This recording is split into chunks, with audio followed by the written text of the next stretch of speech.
Okay, we're going to do the just a bit of plastic welding now just to hold that piece of fairing. Now all I use for that is soldering iron.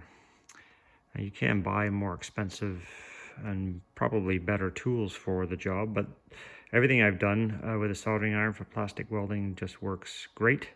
Maybe I should take my own advice and buy the better tools, best tool for the job, but in this particular case, this has always served me pretty well. I think if I was, welding more often and larger pieces, I would get one of those, gas-powered plastic welders. They tend to burn the plastic less, but if you're careful, you can get away with this quite easily. There's lots of videos out there on YouTube to show you how to do it. So here we go. Okay, so step one is done. I just did some spot welds basically on that piece that was loose all the way along there, and I did the same on the back side. So now that piece is now firmly attached, and I can go back and I can do one of two things here. I can plastic weld it all the way along, or I can use plastex, which is it's like a powder, a lot of liquid. It's a plastic repair product. I'll show it to you in a little bit. But anyway, next thing I'm going to do is see if I can get this particular missing piece here to get that welded in place. So all I've done here is I've just used a little bit of masking tape to hold that in on the back side while I get the first few dabs of weld on there to hold it in place. See how this goes. Okay, we're setting up for the next piece here. So we've got the windshield in place just to keep everything properly aligned, and then I put some this is like duct foil tape here just to help insulate, to make sure I don't get any bleed through of heat onto that windshield, so I got to be careful for that, and just to kind of keep the pieces aligned as well. So I'm going to spot weld that with plastic weld and see how we go. Okay, so there is the new piece grafted on to the end. I ended up plastic welding that pretty much all the way along, and then I have not done anything on the back side of it yet, just because that's where the tape was. So once it all kind of cools down, then I'll decide if I'm going to do that welding on the back side, or if I'll plastex it on the back side as well. And then the other pieces kind of welded in there as well. And again, that's only been done on the outside. I haven't done it on the inside yet.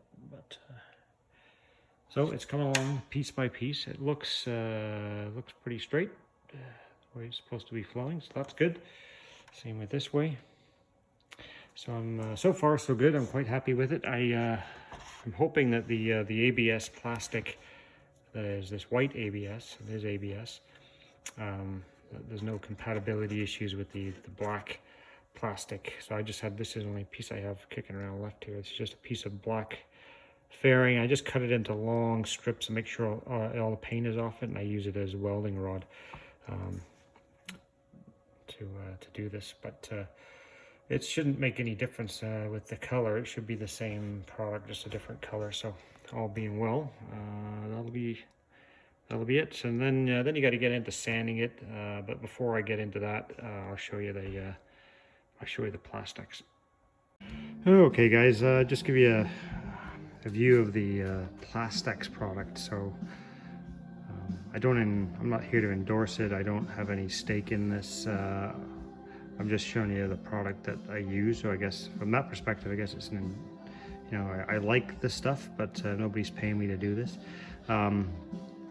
It comes in different sizes. You can get it in different colors. This is one of the larger shop size kits with the black powder, but I think you can get it in a clear or white or what have you.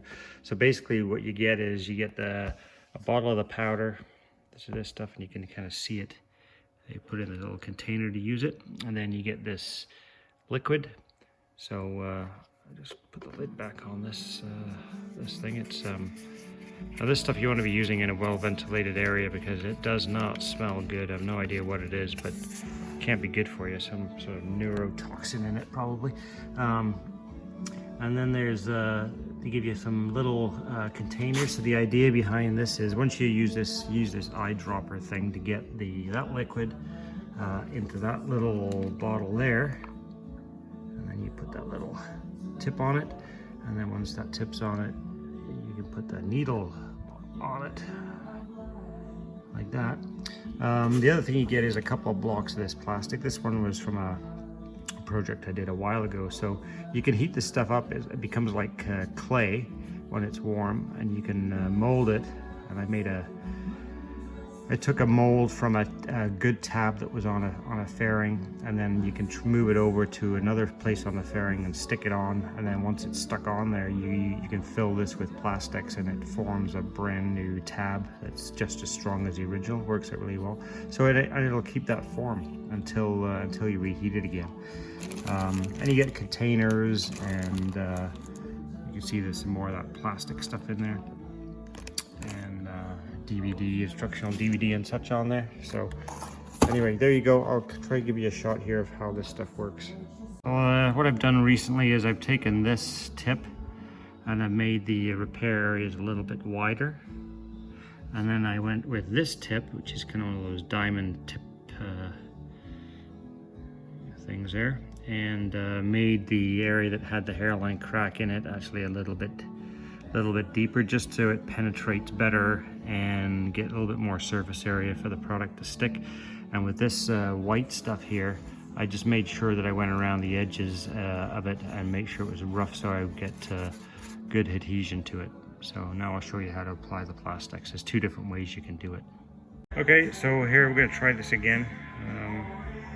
I messed it up trying to do it with one hand the last time, so we'll try one more time. So basically you take the needle that's on the end of this container, you drip one drop of the liquid into the powder, then you pick it up and you transport it over to the repair area. So let's try this again, see if I can do it. I've done it a million times, but except, see, there you have it on the end of the thing, and then you move it over, and then you squeeze a little bit of the liquid and just let it kind of flow out on there like that.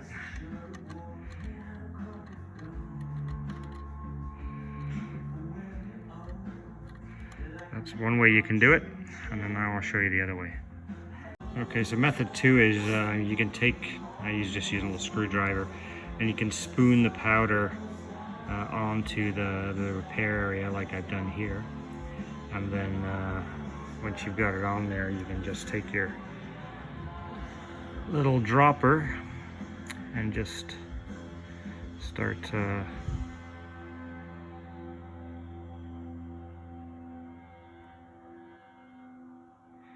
filling it in like that.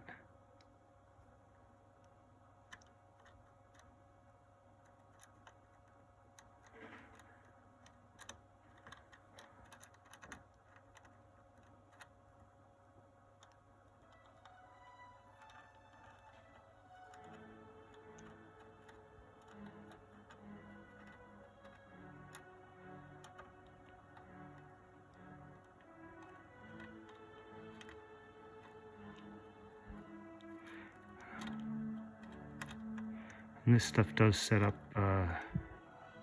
as hard as the original ABS plastic. It works exceptionally well.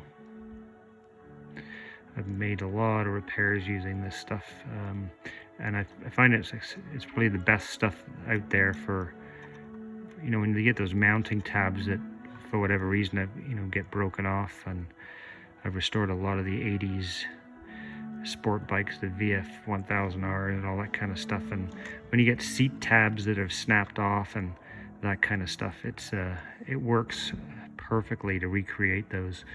So think about giving it, it's not cheap, this stuff is not cheap, but most things that are worth anything are, worth buying are not cheap. So there you go, that's kind of the first of the repairs. So what I'll do now is I'll wait for that to dry, because I've got to move the position of this fairing, and then I can I can set about doing those two, and then once the inside's done, I'll flip it over and do the outside. But basically, I've got it kind of supported here on a rubber block, so that way I can keep it relatively level, and we'll go from there. So I just did some on the back side of the upper part of the fairing where the windshield goes there. I used some of the foil tape just to support the shape of it, and then of course I'll take that off later, and then I can use a knife or a grinder to shape it, but it just stops it from dripping off the edge, and I make sure that I can shape the contour of the top and the bottom of that piece a bit more effectively. So yeah, once it's dry, you can sand it, and works out really well. Here's a quick shot of the top side repair. So obviously there's still a lot of sanding and grinding to do, and we can come back and we can fill in more of that plastex if we need to, or we can kind of move on to a surface glazing putty to fill in any of the remaining areas. So we'll see how that goes. Okay guys, I've made the plastic repairs. I used a pro grade surface putty filler on it, and sanded everything, and now that's not what you see there. That kind of reddish colored glazing putty is not the Pro Series stuff. That's kind of the stuff that you don't have to mix, you get it in a tube. I'm just using, there's a couple of real fine scratches in there from sanding, so I'm just using, most of that will get sanded off. I don't like using this stuff, as I've come to learn from my buddy who's a painter. This stuff tends to shrink quite a lot, so you don't want to use this kind of stuff in any of the deeper cracks or anything like that, or the major areas to fill. You want to use a more of a professional grade surface glazing putty where you got to mix the hardener with it. This stuff is kind of a, I don't know, if it's real shallow scratches, that kind of stuff, you can put that in and then sand it off and it works okay. But don't use it in any areas where you've got to have any sort of you know, depth to it. So I got a little bit more sanding and filling to do on the top.